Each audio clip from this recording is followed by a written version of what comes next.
Hechos de los Apóstoles, capítulo 28, versículo 1, dice: Pablo en la isla de Malta. Le vamos a dar lectura en el nombre de nuestro Señor Jesucristo. Dice: estando ya a salvo, supimos que la isla se llamaba Malta, y los naturales nos trataron no con poca humanidad, porque encendiendo un fuego nos recibieron a todos a causa de la lluvia que caía y del frío.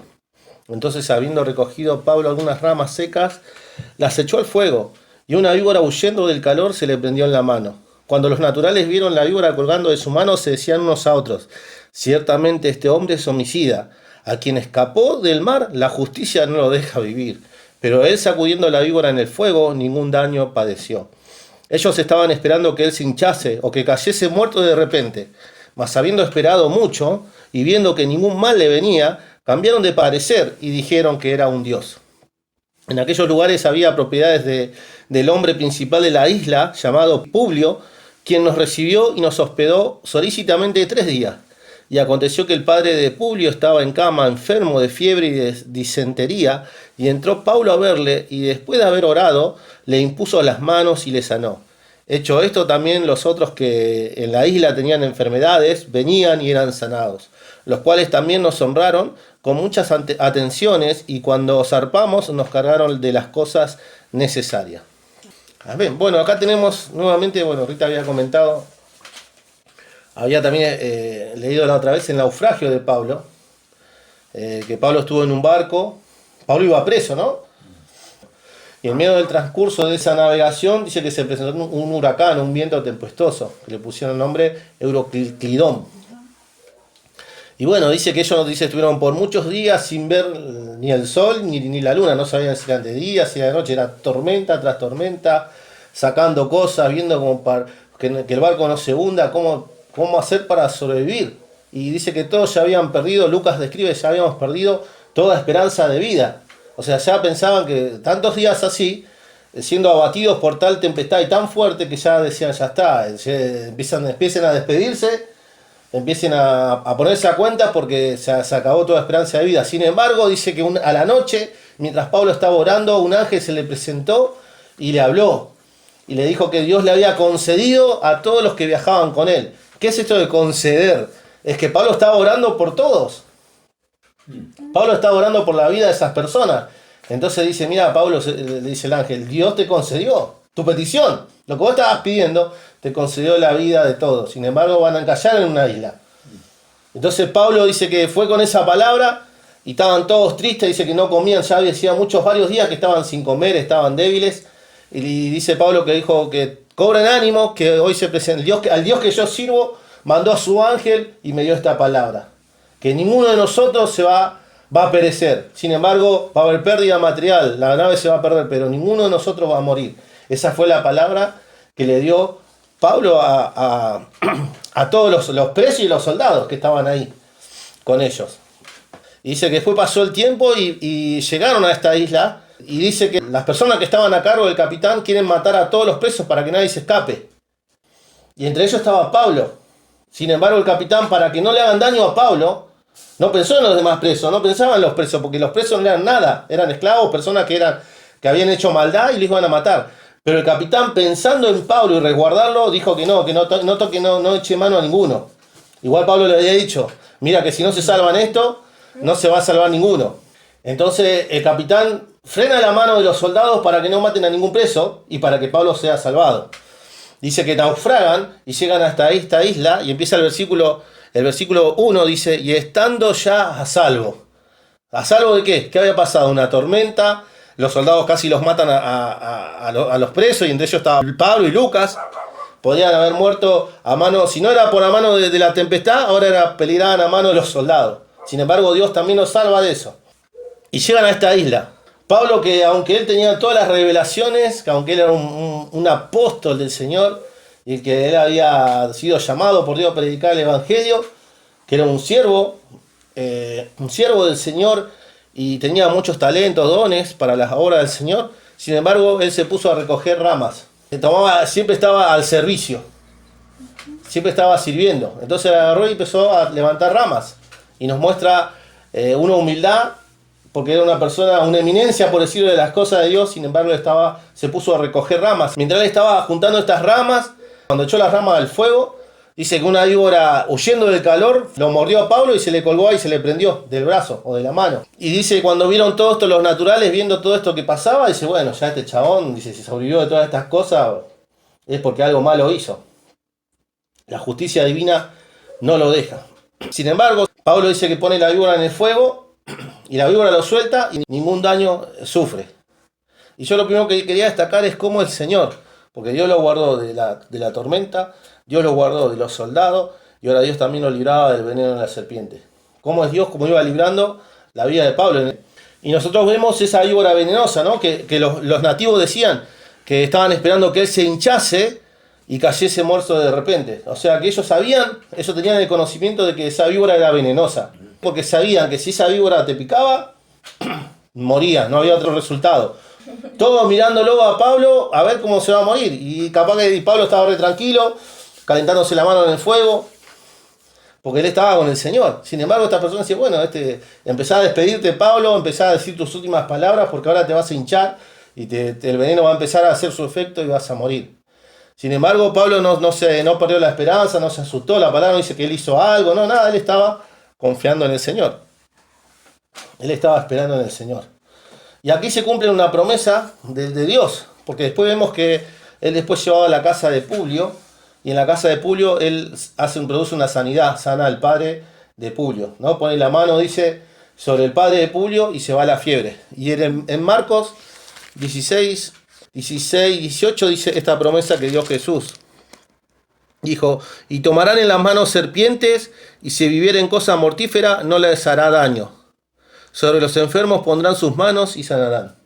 Literal, una promesa que dio Jesús a todos los discípulos, a los que iban a seguir, a los que creyeran en él, y esta promesa se cumplía literalmente en la vida de Pablo. Pablo había tomado el veneno o había sido mordido por una serpiente y después estaba poniendo la mano sobre el enfermo y sanando.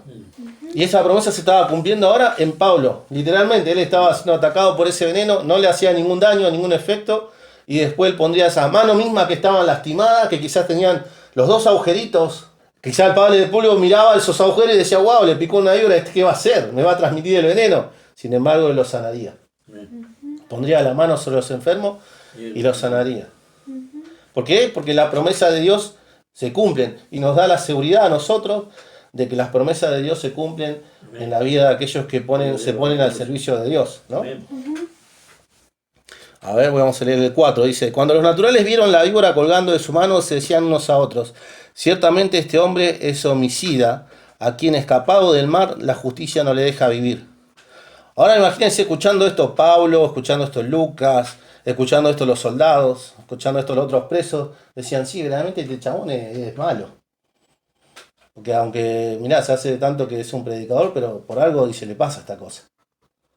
Sin embargo, ellos no podían ver que era un hombre de Dios, que Dios estaba usando. Y después cuando ven que no pasa nada, y que no le pasa nada a Pablo, no sufre ningún daño, dice, no, ese era un Dios. Ahora es un Dios. Cambiaron de parecer y se fueron hasta el otro extremo, ahora es un Dios. Sin embargo, Pablo no era ni un homicida, ni era un Dios. Era un hijo de Dios, era una persona que estaba al servicio de Dios. Hay una fábula que se llama la fábula de las ranas, que cuenta la historia de varias ranas que iban saltando, iban pasando y mirando de un lugar a otro, de un territorio a otro, y justo había un pozo, pero tremendo pozo, y dice que dos ranas saltaron, llevando otros charcos de agua, cayeron en el pozo. Y todas las ranas se acercaban a ver, ¿cómo la podemos salvar? No podían hacer nada, y las ranas comenzaron a saltar, y no llegaban. Y entonces las ranas que estaban arriba, porque las ranas que estaban abajo comenzaron a saltar y no llegaban a salir, era muy alto, muy profundo era el pozo, era muy alta la distancia que tenían que saltar, era casi imposible que podrían salir. Entonces las ranas que estaban afuera decían, no, ya están perdidos, ya no van a salir de ahí. Y empezaron a decir, no, sí, mirá, ¿cómo vamos a hacer? Ya algunos estaban llorando, ya estaban despidiendo porque no había forma que se puedan escapar de ahí, van a morir ahí, nosotros tenemos que seguir el camino. Entonces las ranas, lo que decían las ranas arriba se escuchaba en la cueva. Sin embargo, las ranas más desesperadamente trataban de saltar. Se chocaban entre ellas, se lastimaban, se chocaban con la pared de la tierra y se lastimaban y caían. Igual seguían saltando. Y bueno, ya veían ese sufrimiento, decían, no, las ranas comenzaron a decirle, no, basta, no salten porque no van a llegar.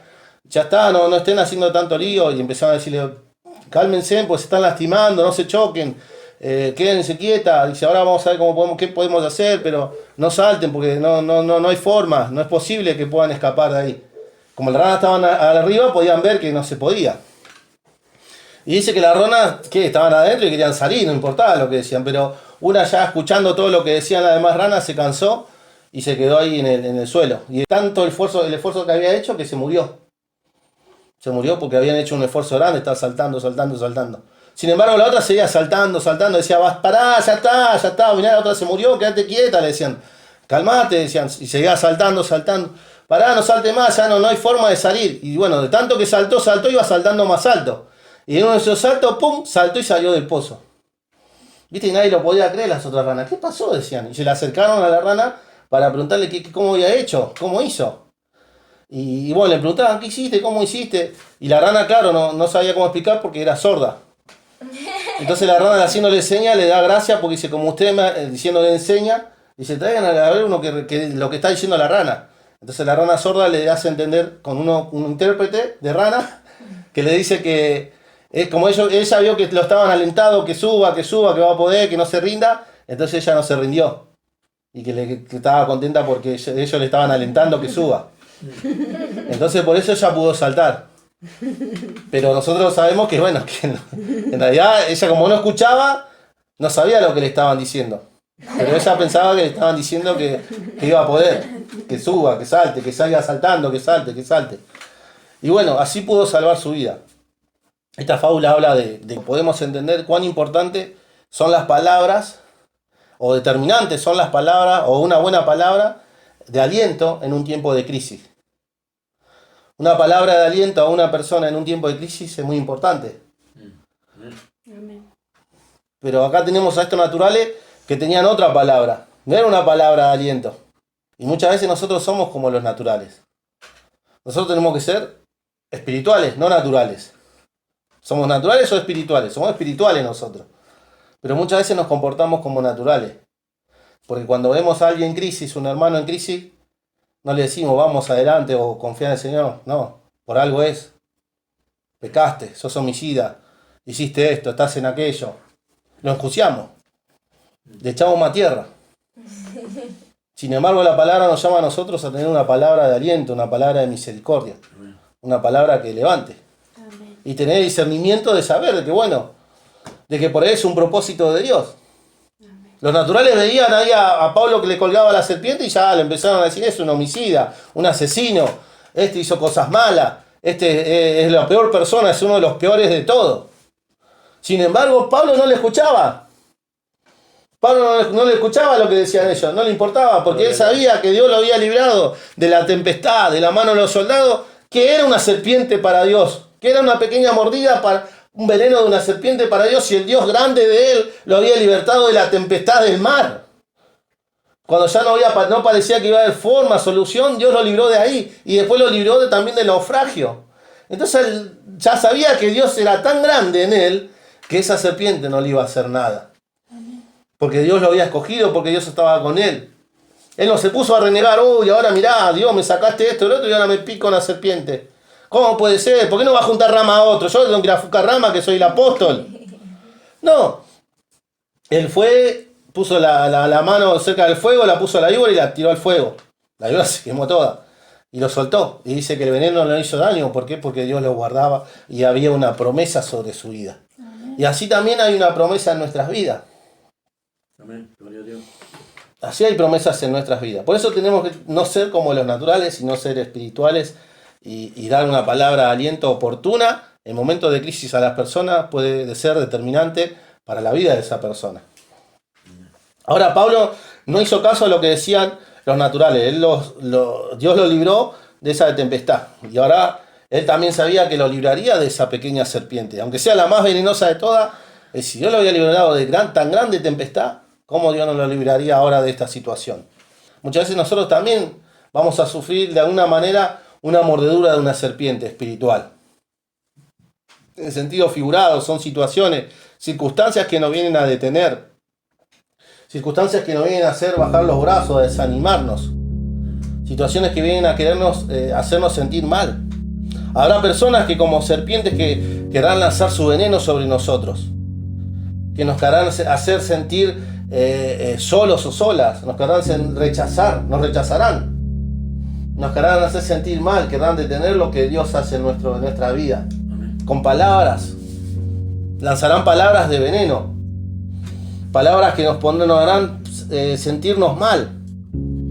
Que nos harán sentir desánimo.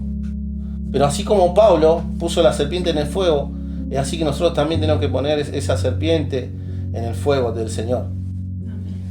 Amén. Es en el fuego de Dios, en la presencia de Dios. Dios tiene un fuego para que nosotros pongamos también esa serpiente y ese veneno no nos haga daño.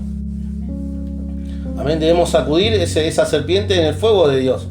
Debemos sacudir ese veneno, quizás del enojo, del rencor, quizás porque nos hablaron mal, nos dijeron mal, la falta de perdón, el veneno, no sé, de amargura, el veneno de depresión. Debemos sacudirlo en el fuego del Señor.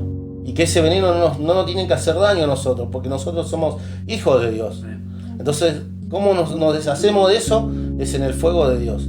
Habrá gente que hablará cosas, distintas cosas que hablarán mal de nosotros, que no juzgarán mal, que dirán que no, bueno, a este le pasa esto por esto, o ya que querrán medirnos como que si ellos conocieran nuestras vidas, o que si ellos saben quiénes son para decir las cosas. Sin embargo, el que tiene la última palabra en nuestras vidas es Dios. Y nosotros somos un propósito de Dios, así como Pablo, así también nosotros somos un propósito de Dios. Y estamos bajo una promesa de Dios. Por eso debemos sacudir ese veneno de las personas que lanzan, o de esa serpiente que viene a hablarnos al oído, a decirnos que no servimos para nada, que esto viene que no vamos a poder salir de este pozo, que no vamos a poder salir de este lugar, de esta situación, de esta circunstancia, de lo que te esté pasando. Debemos entregarlo al Señor y ese veneno no nos va a hacer daño. Dice que Pablo después siguió y encima después de eso fue a predicar. Pablo tampoco se ensorbeció por lo que dijeron los naturales, que ahora era un Dios. Él no dijo, sí, yo soy un Dios, y no. Él pensaba sobre sí con cordura. Él sabía que era un siervo del Señor y que toda la gloria era de Dios. Entonces la gente va a decir, un día nos van a decir que somos buenos, otro día va a decir que somos malos, un día van a decir que sos la mejor amiga y otro va a decir que sos el peor amigo. La gente no tiene un equilibrio, van a decir cualquier cosa. Estoy hablando de la gente del mundo y quizás también la gente de la iglesia puede ser también así, usada por el enemigo. Pero nosotros no tenemos que poner nuestro oído a esas personas, sino que nuestro oído tiene que estar a la promesa de Dios y a las palabras que Dios nos da. Pablo tuvo la palabra de un ángel que se le presentó y le dijo, no, Dios te ha concedido todo, no va a perecer ninguno va a perecer. Entonces ya sabía que ninguno de ellos, de todos los que estaban con él, ninguno iba a perecer hasta llegar a su destino, a Roma. Entonces ni él podía morir, ni nadie de los que estaban con ellos podía morir, porque había una palabra de Dios sobre su vida. Y él se aferró a esa palabra, él le creía firmemente a las palabras de Dios, no a las palabras que lanzaba el enemigo o las personas. Así nosotros también tenemos que someternos bajo la palabra de Dios y no bajo las palabras de las personas, que nos vienen a decir que nosotros no sabemos nada, que somos ignorantes, que no sé, cualquier cosa que venga a querer lastimarnos, nuestra estima, o nuestro deseo de crecer, o nuestro deseo de buscar a Dios, o de querer predicar, porque muchas veces alguien quiere hacer algo para Dios, predicar, y viene alguien que dice, no, pero ¿qué vas a hacer esto? ¿Qué vas a predicar ahí? ¿Qué vas a hablar? ¿Qué le vas a decir? No te conviene, no te sirve, esa gente no cambia más, y uno ya desiste de querer hacer porque alguien le dijo, no, esa persona no cambia más. ¿Y quién dice eso? El diablo. Para el diablo dice está todo perdido, pero para Dios no. Dios tiene todo el poder para restaurar familia, para romper cadenas, ligaduras, para atar al diablo. Dios tiene todo el poder y Él nos ha dado ese poder a nosotros para poder llevar su palabra, para poder poner manos sobre los enfermos y que se sanen. Entonces nosotros no tenemos que dejar que esas palabras, ese veneno del diablo tenga efecto en nosotros, sino que tenemos que sacudir en el fuego de Dios todas esas palabras, decirle, Señor, miren, dijeron estas cosas, pero yo te creo a vos, yo te creo a vos lo que vos me decís en la palabra, yo creo que yo voy a hacer lo que vos me decís. Pablo que decía, voy a sanar al enfermo, voy a predicar tu palabra, así que esta serpiente que me mordió no me va a detener, no me voy a morir acá, yo voy a cumplir tu propósito. ¿Y qué pasó? Sanó a varios enfermos, no solamente un enfermo, sino a muchos enfermos. Y también predicó la palabra de Dios en esa isla. Él cumplió el propósito de Dios. Así que nosotros podamos no detenernos en las cosas del veneno del diablo, sino que podamos en el fuego de Dios deshacernos de ese veneno y seguir adelante, confiar en que lo que Dios nos dijo, eso se va a hacer, se va a realizar en nuestras vidas, y no lo que los demás piensan, o lo que los demás dicen, o lo que dijeron de vos en el pasado, o lo que te catalogaron, o la etiqueta que te pusieron, o el nombre que te pusieron. No vale, porque lo que Dios dice es la verdad. Lo que Dios dice es la que verdaderamente vale, y vale en nuestras vidas. Eso es lo que tiene que pesar. No las palabras, no sé, de un líder, las palabras de una persona, de un predicador. No, las palabras de Dios son las que pesan nuestros corazones. El hombre natural no puede hacer nada, pero sí la palabra de Dios tiene poder. Y lo que Él ha prometido se va a cumplir en nuestros corazones y en nuestras vidas. Así que tenemos que siempre confiar en Dios y siempre descansar en su palabra y no en la palabra de los que dirán los demás, porque ahí estamos fritos. Y si hay algo que es un veneno, sacudámoslos en el fuego del Señor para que Dios nos libre de esas cosas, ¿sí? Vamos a orar al Señor. Padre Santo que estás en los cielos, en esta hora, Señor, nos despojamos, Señor, de todo veneno, Señor, que en el pasado, Señor, toda palabra venenosa que nos ha, Señor, lastimado, herido, Señor, que quizás, Señor, nos ha hecho sentir desánimo, nos ha hecho sentir solos o quizás mal. Señor, nos despojamos de esas palabras, Señor Dios mío, que han sido lanzadas por el diablo, Señor. En el nombre de Jesús sacudimos, Señor Dios mío, Padre, Señor Dios mío, nuestras manos en tu fuego, Padre. Confiando, Señor, que ese fuego, Señor Dios mío, Padre, deshace, Señor, las obras del enemigo. Deshace las obras del diablo, Padre. En esta hora se va todo veneno, Señor, toda palabra venenosa, Señor. Toda intención venenosa que nos ha lastimado, en el nombre de Jesús de Nazaret. Y así como Pablo, Señor Dios mío, sacudió, Señor Dios mío, su mano en el fuego, Señor, y se despojó de esa serpiente, en esta hora espiritualmente nosotros también nos sacudimos de todo veneno, Señor, de toda obra del diablo, Señor Dios mío, de toda intención del enemigo, Padre, en el nombre de Jesucristo, Señor, y nos declaramos en victoria, declaramos que tus promesas se cumplen en nuestras vidas, Señor, que estamos bajo una palabra tuya, Señor, y que esa palabra es fiel y es eterna y se va a cumplir en nosotros, Señor. Lo declaramos y lo creemos en el nombre poderoso de nuestro Señor Jesucristo, nuestro Salvador. Amén.